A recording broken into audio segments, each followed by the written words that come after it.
मैं हूं प्रभु चावला और तीखी बात में आज बारी है समाजवादी पार्टी के महासचिव और राज्यसभा में उनके नेता रामगोपाल यादव की। डॉक्टर साहब आपका बहुत बहुत नमस्कार। मैम, ये प्रेम और नफरत की बात कर, कांग्रेस वाले भी स्टेटमेंट देते हैं आपके खिलाफ। दुर्गा शक्ति के मामले में उन्होंने कह दिया कि आपने गलत किया। सोनिया जी ने भी बोल दिया स्टेट के ऊपर, उसके बाद वो भी चुप हो गई। आपको लगा दुर्गा शक्ति के मामले में ये सब आपकी पॉस्चरिंग थी दोनों की, हम एक दूसरे के खिलाफ बोलते रहेंगे, कहाँ अपने अंदर से इकट्ठे रहेंगे? नहीं नहीं, ऐसा नहीं। देखिए, ये इसमें जो सोनिया जी ने कहा या जो केंद्र के संबंधित जो मंत्री हैं उन्होंने कहा, उनको जल्दबाजी में ये चीज़ नहीं कहनी चाहिए थी, क्योंकि ये बहुत मामूली मामला है। पूरे हिंदुस्तान में हर राज्य में कहीं न कहीं अधिकारियों के खिलाफ कार्रवाई होती है। संघीय व्यवस्था में अगर इतना जल्दी हस्तक्षेप केंद्र करने लगेगा तो हमारे संविधान की जो मूल भावना है उसके ये विपरीत है। डॉक्टर साहब, बात आपकी ठीक है, पर आपने कह दिया कि उनको आईएएस अफसर ले जाने वापस ले जाएं। ये संघीय ढांचे के नहीं, ऊपर जोर आप कर रहे अगर हैं। कोई मिनिस्टर ये धमकी दे कि सस्पेंशन राज्य ने किया है, हम उसको रिवोक कर देंगे, तो फिर हम और क्या कह सकते? पर सवाल है, आज तक कोई अफसर इसलिए सस्पेंड हुआ क्योंकि उसने माफिया के ऊपर कब्जा कर लिया? नहीं, उसको सस्पेंड किया क्यों आपने? एक सेंटेंस में अगर नहीं, ये बिल्कुल गलत है। कहीं माफिया को आप बारिश में जमुना उफान पे चल रही है, यहाँ कहीं खनन हो रहा है या कोई दिखा रहे हैं, या कोई कर सकता है? अभी भी खनन अरे चल आप रहा तो है। 10 साल पहले का विजुअल दिखा देंगे और कहेंगे कि हमसे बात करते हुए रामगोपाल या आ गए। रामगोपाल 10 साल पहले तो मेरे बाल से मेरे थोड़े नहीं, विजुअल हम रोज देखते हैं कि बात आ रही है। दिखाए जा रहे हैं, पुराने दिखाए जा रहे हैं। ये इस वक्त कहीं जमुना अपने उफान पे है और किसानों के खेतों में मीलों दोनों तरफ फैली हुई है, कहीं बालू कहीं निकल रही है। तो ये विजुअल गलत दिखाए जा रहे हैं। पूरे बारिश में कभी खनन नहीं होता है, आप पता कर लीजिएगा। पर आप जिसके ऊपर कह रहे हैं कि वहाँ कम्युनल टेंशन हो गई, नहीं, वहाँ के डीएम ने कहा कि नहीं हुई। नहीं, देखिए ऐसा है, जो आप लोग दिखा रहे हैं कि डीएम ने ये कहा, वो कोई ऑथेंटिक रिपोर्ट नहीं। डीएम की कोई रिपोर्ट नहीं है। नहीं, प्रेस के पास या अन्य लोगों के पास नहीं है। जो भी रिपोर्ट होगी वो जांच करने वाले 2 सीनियर आईएएस अफसर हैं, प्रमुख सचिव स्तर के अफसर हैं, उन्हीं के पास होगी और किसी के पास नहीं। कि क्या रिपोर्ट है, क्या बयान है, और वो एक प्रक्रिया है, एडमिनिस्ट्रेटिव प्रक्रिया है। सस्पेंड करने की जरूरत थी, उसको ट्रांसफर कर सकते थे, इंक्वायरी बिठा देते हैं। ये सवाल आप उत्तर प्रदेश के अपॉइंटमेंट सेक्रेटरी और चीफ सेक्रेटरी से पूछ सकते थे। इसमें सीएम से रात को 1:30 बजे सस्पेंड ऑर्डर अप्रूव कर दिए। सीएम तो जब प्रशासन ने किसी ने गलत इन्फॉर्मेशन दी कि आप करना चाहते हो, तो उसको लिए प्रेस के लोगों ने कभी चीफ सेक्रेटरी या अपॉइंटमेंट सेक्रेटरी से पूछा? पॉलिटिकल लोगों से पूछ रहे हैं, जिनका कोई वास्ता नहीं, जिन्हें जानकारी नहीं। पॉलिटिकल आदमी नहीं, तो अथॉरिटी है ना, वो अथॉरिटी है, लेकिन किया तो अधिकारियों ने है, तो उनसे पूछना चाहिए था। और ये कोई ऐसा, देखिए, आपका एमपी आपका उम्मीदवार है समाजवादी पार्टी, कहता है मैंने 41 मिनट में, अरे कुछ लोगों को टीवी पे चलाओ। ऐसा है, कुछ लोगों को लंबी हाँकने की आदत होती है, उसे आप रोक लेंगे। आप भी जानते हैं, हम भी जानते हैं, हर पार्टी में ऐसे लोग हैं जिनका कहीं दूर दूर तक कोई चपरासी को नहीं हटा सकते। वो कहते हैं कि हमने फला मिनिस्टर को हटवा दिया, मैंने फला कलेक्टर को हटवा दिया, मैंने फलाना एसपी को सस्पेंड करवा दिया। रोज कहते हैं, आपके यहाँ तो रोज बयान देते हैं, आपके यहाँ पहले लोग कब्जा कर लेते थे। एक उन्होंने अखिलेश सेना बना रखी थी, जिसको सस्पेंड किया। अखिलेश सेना तो खैर नहीं बनाई थी, अखिलेश सेना किसी ने नहीं बनाई थी, ना बनाने देंगे। कुछ लोगों ने अनधिकृत संगठन बना लिए थे, वो हमने सब भंग भी कर दिए। के नाम से उनके फेवर फैन टाइप की कोई चीज। वो तो देखिए, ऐसा है, ये देश इसमें इतने बड़े पैमाने पे चापलूस पैदा हो गए हर पार्टी में कि वो कुछ ना कुछ करने ही लगते हैं। अब तो ऐसा लगता है कि हर समाजवादी पार्टी नेता मुख्यमंत्री है। नहीं सेंटर पावर है आपके यहाँ। एक मुलायम सिंह नेताजी का पावर सेंटर है, एक रामगोपाल का है, हमारा एक शिवराज यादव का है, एक आजम खान का है। नहीं, केवल अखिलेश का पावर सेंटर है। अगर और किसी लोग कोई समझते हैं पावर सेंटर, तो उनको गलतफहमी। जिस तरह की भाषा बोलते हैं आपके एक मिनिस्टर जो अहमद साहब हैं, उन्होंने जो बोला उसके दुर्गा शक्ति के बारे में, वो बोलनी चाहिए इस तरह की भाषा? क्या नहीं है, अगर कोई गलत भाषा बोलता है तो वो नहीं बोलना चाहिए। उसको तो हम कभी जस्टिफाई नहीं कर सकते कि कोई अगर किसी भाषा किसी अधिकारी के बारे में, अधिकारी क्या किसी के बारे में कोई गलत भाषा नहीं बोलना चाहिए। अगर किसी ने बोली, मैंने सुना नहीं है, लेकिन अगर किसी ने बोला है तो वो नहीं बोलना चाहिए। हाँ, पर सिर्फ आप धमकाते हैं, ऐसा चार्ज आपके ऊपर लग रहा है कि आईएएस ऑफिसर के 2000 लगभग ट्रांसफर किया आपने पिछले 18 महीने में, जब से सत्ता में आए हैं। ये तरीका ठीक है क्या? नहीं ऐसा है तो ट्रांसफ़र तो इसलिए करने पड़ते हैं कि अगर और वो मैंडेट होता है उसने जो वादे किए थे उनको पूरा कराने के लिए, उस मैंडेट के अनुकूल ये उम्मीद की जाती है कि प्रशासनिक अधिकारी काम करेंगे ताकि वो जो वादा किए हैं जनता से वो वादे पूरे हों। अगर उन वादा पूरे करने में कहीं कोई कोताही बरत रहा है अधिकारी तो उस अधिकारी को बदलना ही होगा। अब राधी बेचारे आपके क्या करें, वहाँ पर कहते हैं ना 5 सेंटर हैं, अखिलेश वहाँ गए हैदराबाद, अब जो ट्रांसफर करके गए थे ऑफिसर की उनकी ट्रांसफर रोक दी गई, किसी और पावर सेंटर ने फोन कर दिया रोक दो इनको 2 दिन के लिए। नहीं ऐसा नहीं है, तो आप लोगों ने चला दिया है किसी और पावर पावर सेंटर, हम लोगों ने चला दिया और कोई पावर सेंटर नहीं। अरे अच्छा कोई पावर सेंटर मीडिया गलत कर रहा है, नहीं कोई एक आध संशोधन उसमें बाद में किया मुख्यमंत्री ने, ट्रांसफर ज्यों को त्यों रहे, एक आध संशोधन हुआ होगा, लेकिन ये कहो कि किसी और ने ट्रांसफर आदेश टेलीफोन कर दिया रुकवा दिया, ये बात ठीक नहीं। तो भी लगता है कि दुर्गा शक्ति का जो मामला है ये एक आपके यहाँ परंपरा नहीं बनने वाली कि जो भी आईएएस ऑफिसर वोट बैंक की खराब करेगा उसको आप उठा के सस्पेंड कर देंगे। नहीं ये वोट बैंक आप क्यों बार बार मुसलमानों को वोट बैंक के रूप में बात करना चाहते हैं? दूसरे भी तो वोट बैंक है। नहीं वोट बैंक देखिए आप ये देखिए, एक सुल्तानपुर जिले में जिले की एक मैगजीन निकली तो सुल्तानपुर कल और आज, और उस मैगजीन निकालने वालों ने कलेक्टर और कमिश्नर से कहा कि आप अपना संदेश, शुभकामना संदेश भेज दीजिए।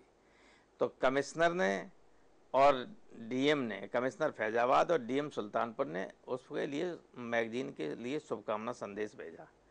उस मैगजीन में नेहरू परिवार की तारीफ थी क्योंकि सुल्तानपुर, अमेठी, रायबरेली सब मिले हुए हैं।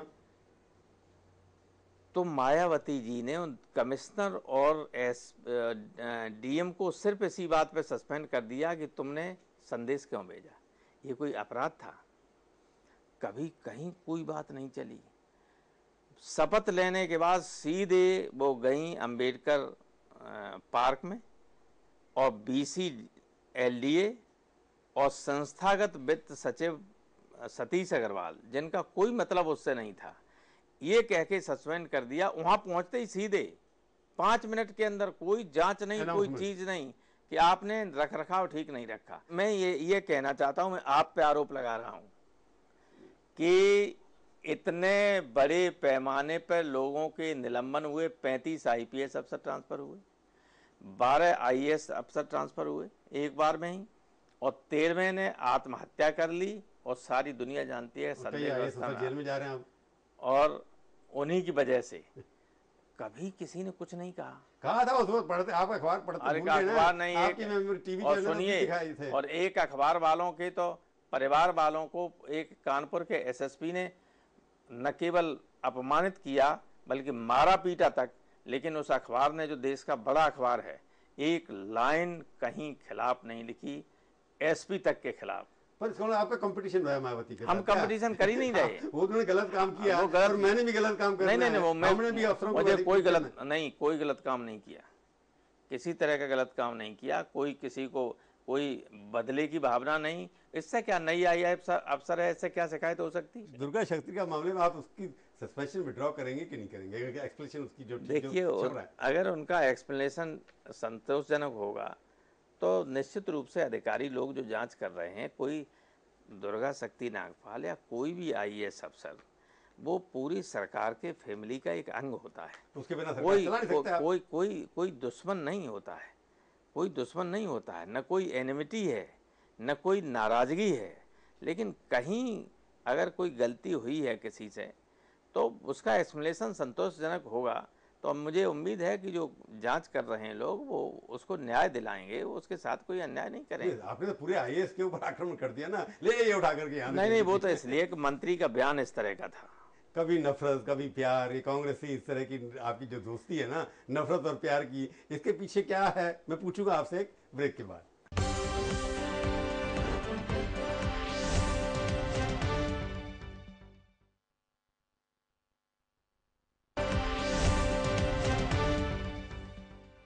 तीखी बात में आपका एक बार फिर से स्वागत है। आज हम बातचीत कर रहे हैं डॉक्टर राम गोपाल यादव से। एक बात बताओ, आप सरकार के साथ है या सरकार के खिलाफ है?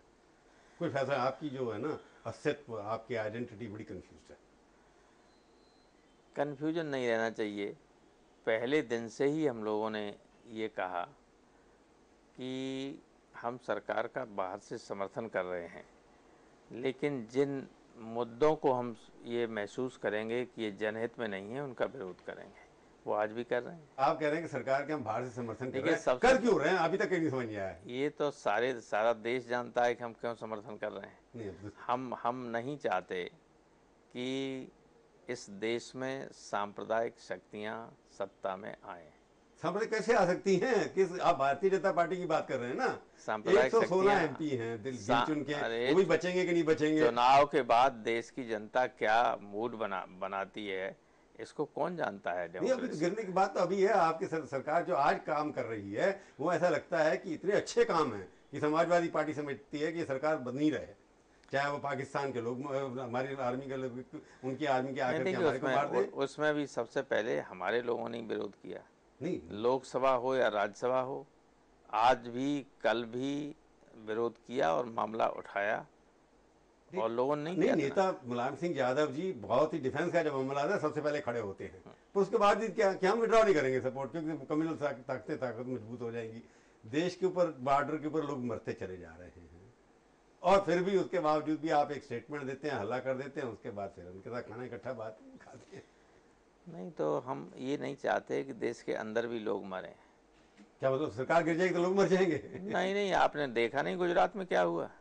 नहीं, गुजरात में 2002 में जो हुआ, अरे गुजरात में 2002 में हुआ, वो कभी बुलाने वाली बात नहीं, वो तो देश के लिए शर्म की बात है जो कुछ हुआ, चाहे 1984 में हुआ, चाहे 2002 में हुआ हो।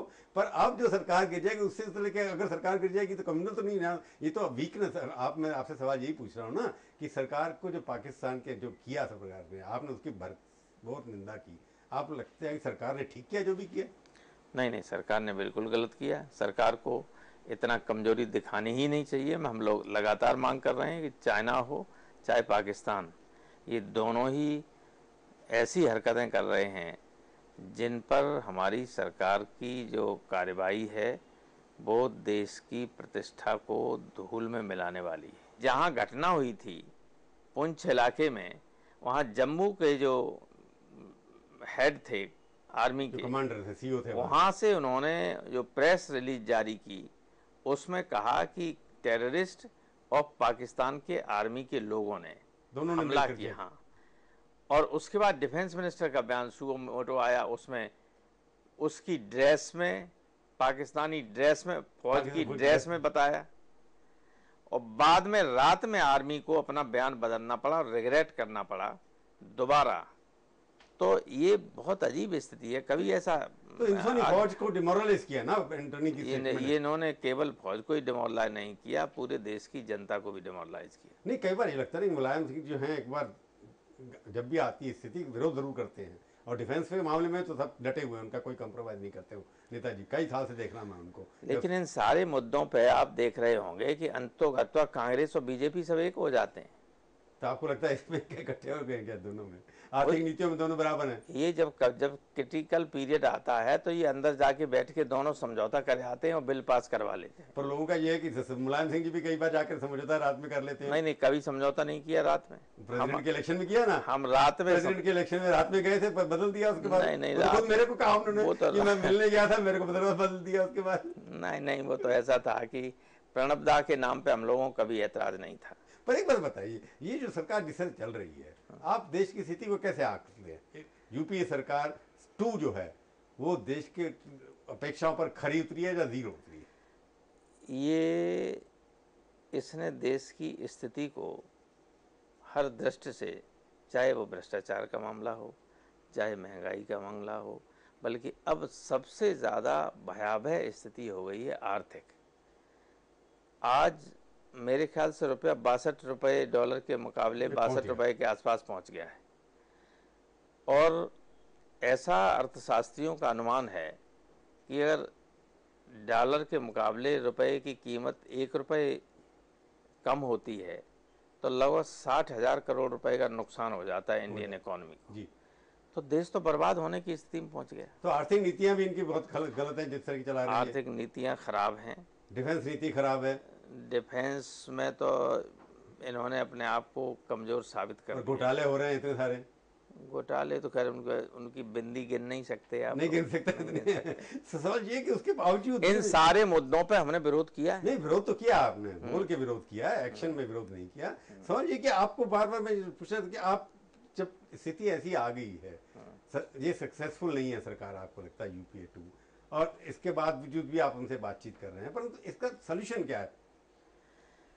अब इसका सलूशन तो जनता देगी, अब कितना वक्त रह गया तो है। आप चाहते हैं कि मार्च में, जब 2014 से पहले इलेक्शन, देखिए अब चाहे चुनाव अक्टूबर में हो, नवंबर में हो या मार्च में हो, कोई फर्क नहीं पड़ता है।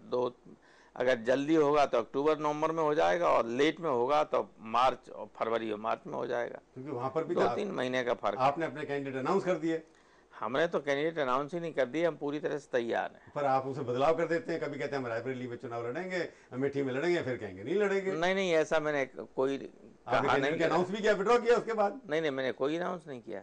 वाह। अभी रायबरेली और अमेठी का कोई अनाउंस नहीं किया मैं। तो आप लड़ेंगे या नहीं लड़ेंगे? अब ये तो नेताजी जाने, नेताजी का आदेश होगा। पर्सनल विषय क्या है कि नहीं, पहले नहीं लड़े थे या लड़े नहीं, थे? पार्टी 2009 में क्या किया था आपने? ऐसा है, उम्मीदवार का चयन और डिसीजन अंतिम रूप से नेताजी ही करते हैं। हो सकता है हम लोग आपसी- केवल राय दे सकते हैं, तो जब जरूरत पड़ेगी तो राय देंगे, लेकिन डिसीजन तो नहीं करना है। थैंक यू वेरी मच, आप हमारे स्टूडियो में आए, बहुत बहुत धन्यवाद। Thank you. तो ये थी आज की तीखी बात। तीखी बात का ये कार्यक्रम आपको कैसा लगा? आप अपनी राय हमें ईमेल के जरिए भी भेज सकते हैं। अगले हफ्ते आएगी बारी किसी और हस्ती की, और उसे हम करेंगे तीखी बात, इसी समय इसी चैनल पर। तब तक के लिए प्रभु चावला का नमस्कार।